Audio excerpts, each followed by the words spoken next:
آئیے اب سلطان صلاح الدین ایوبی کی کہانی بھی سنیں۔ اسلام کا مجاہد اعظم، یہ حلال اور صلیب کی جنگوں کا ہیرو، اور جس پہ امت اسلامیہ کو آج بھی ناز ہے۔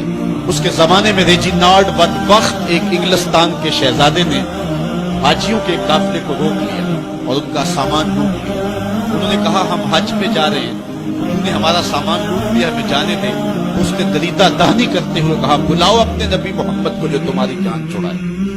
بس سلطان صلاح الدین ایوبی تک یہ بات پہنچی تو میں نے تاریخ میں پڑھا ہے کہ وہ دانت پیستا تھا، اس کی آنکھوں میں خون اتر آیا، اس میں کھڑے کھڑے قسم کھائی کہ جب تک اس ظالم کو کیفر کردار تک نہیں پہنچاؤں گا چین کی نیند نہیں سوؤں گا۔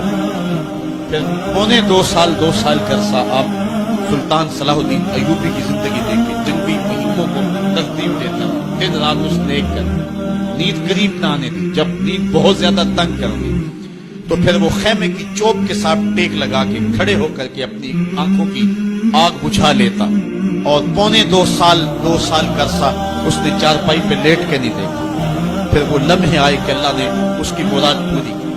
انگلستان کے شہزادے لائن میں کھڑے تھے، اس نے شاہ گاما کو اپنی کرسی دی اور ساتھ کہا ہم جس کو کرسی دیتے اسے امان دیتے۔ پھر اس نے اس کے جو نائٹس تھے ان کو آب خورے دیے، ان میں پانی دیا، کہا جس کو ہم پانی دیتے ہیں اس کو امان دیتے ہیں۔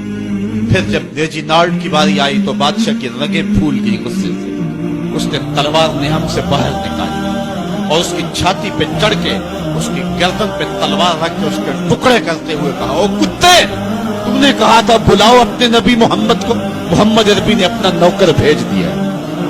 اور اس طرح اس ریجینالڈ کتے کے دو ٹکڑے کر کے رکھ دیے۔ یہ ہماری تاریخ ہے، یہ اور روشن تاریخ ہے۔